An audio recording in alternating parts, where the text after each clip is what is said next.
తెలంగాణలో పేరుగాంచిన దర్గాగా గుర్తింపు ఉన్న హజరత్ జహంగీర్ పీర్ దర్గా అందరికీ ఆరాధ్య దైవంగా వెలుగొందుతోంది.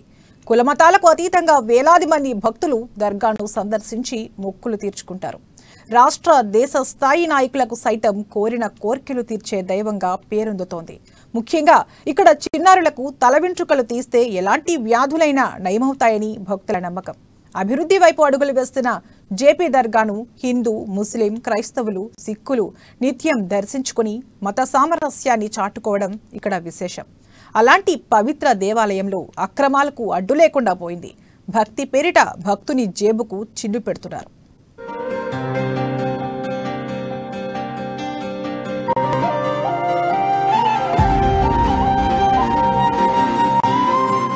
కొలిచిన భక్తులకు కొంగు బంగారంగా మారి నిత్యం ధూపదీప నైవేద్యాలతో విరాజిల్లుతుంది హజ్రత్ జహంగీర్ పీర్ దర్గా. ఇలాంటి పుణ్యక్షేత్రంలో ప్రస్తుత పరిస్థితి భక్తులకు ఇబ్బందికరంగా మారింది. భక్తులు చెల్లించే మొక్కులకు ధరలు కడుతుండడం, వాటిని బలవంతంగా వసూలు చేస్తున్న ఆకృత్యాలు వెలుగు చూస్తున్నాయి. భక్తి పేరిట భక్తుల జేబుకు చిల్లు పెడుతున్నారు అక్కడి ముజావర్లు. రంగారెడ్డి దర్గాకు కాంట్రాక్టర్ లేకపోవడంతో ముజావర్లు ఆడింది ఆట, పాడిందే పాటగా కొనసాగుతుంది. దీంతో బాబా దర్శనానికి వచ్చిన భక్తులకు తిప్పలు తప్పడం లేదు. ముఖ్యంగా ఫాతిహాల కోసం పెద్ద మొత్తంలో డబ్బులు అడుగుతున్నట్లు తెలుస్తోంది.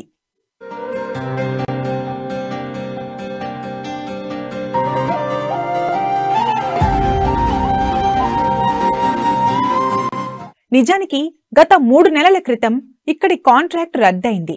గత ఏడాది 1,72,50,000కు టెండర్ పలికింది.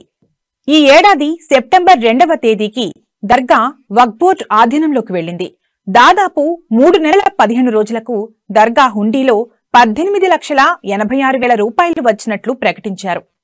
2 కోట్ల టెండర్ విలువ ఉన్న ఈ దర్గాలో 3 నెలలకు 18 లక్షల పైచిలుకు డబ్బులే చూపిస్తున్నారు.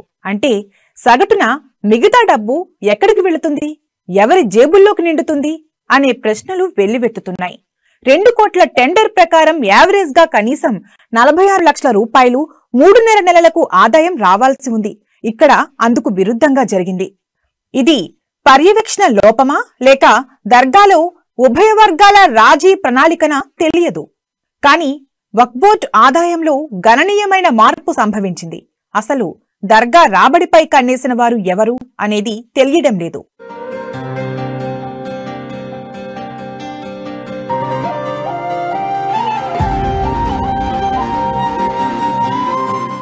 నాలుగు 400 సంవత్సరాల చరిత్ర ఉన్న ఈ దర్గాలో అసలు ఏం జరుగుతుందని ఆరా తీస్తే విస్తుపోయే నిజాలు బయటపడ్డాయి. వక్ఫ్ బోర్డు ఉదాసీనత కారణంగా ఇక్కడ ఆమ్దానీ బారాన వచ్చిన ఖర్చు చారణా మందమే పెడుతున్నారు. అంతేకాదు ఇక్కడ పూజారులు తమ ఇష్టారాజ్యంగా భక్తుల నుంచి అధిక వసూళ్లకు పాల్పడుతున్నారు. గత 3 నెలలుగా ఈ తతంగం కొనసాగుతున్నా అధికారులు మాత్రం పట్టించుకోవడం లేదు. కొందరు రహస్య కెమెరాల ద్వారా ఈ పైసా వసూల్ వీడియోలను రికార్డు చేశారు. సీన్ కట్ చేస్తే సినిమా మొత్తం కనిపించింది. వక్ఫ్ బోర్డు చట్ట ప్రకారం టెండర్ వేయకుండా ఇష్టానుసారంగా డబ్బులు వసూలు చేస్తున్నారు. ఈ వీడియోలను చూస్తే మనకు ఇట్టే అర్థమవుతాయి.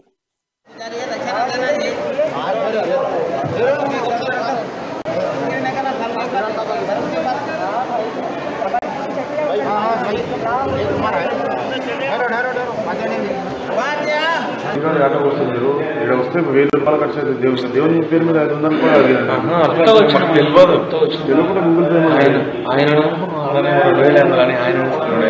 గూగుల్ పే తీసుకోవాలి. అట్లా తక్కువ కాదు. దేవుని పూజ చేస్తున్నాం మనం. అట్లా చేసి పోయేసి ఎట్లా అంతా ఇచ్చుకుంటూ దేవుని పూజారి కూడా అంత ఉంటే పెట్టుకోవచ్చు. పైసలు ఏం కాదు. ఇళ్ళ బట్టలకి ఎట్లా తీసుకుంటాం. దేవుని పూజారి కట్టం ఉంటుంది. దూరం ఎంత దేవుని దాని వచ్చి లేవని అనవద్దు. ఇప్పుడు మెల్లమెల్లా తీసుకున్నాం.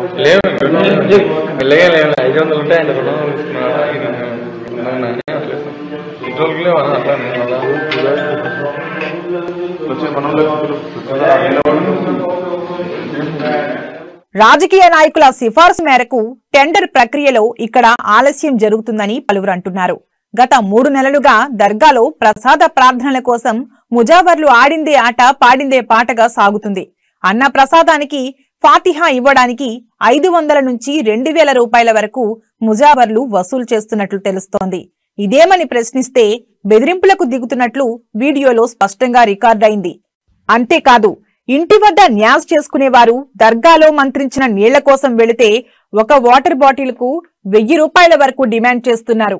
ఈ వీడియోలను చూసైనా వక్ఫ్ బోర్డు అధికారులు ఎలాంటి నిర్ణయం తీసుకుంటారో చూడాలి మరి.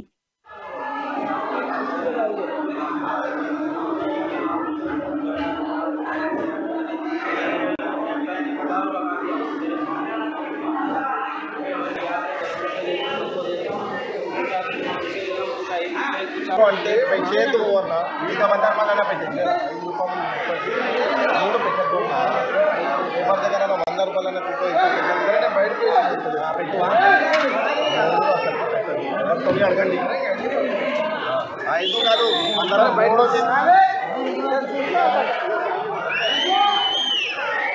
मेरा ज़्यादा ये सोच ले क्या बारे भाई दुकान रहा ना ये सोच चल ये दे दे ये भी डाल के दे दे डाल दे 2 में से डाल दे बेटा निकाल हाँ बेटा इसमें लिख के ये ले जाओ अब तो पूरा लिख के जाओ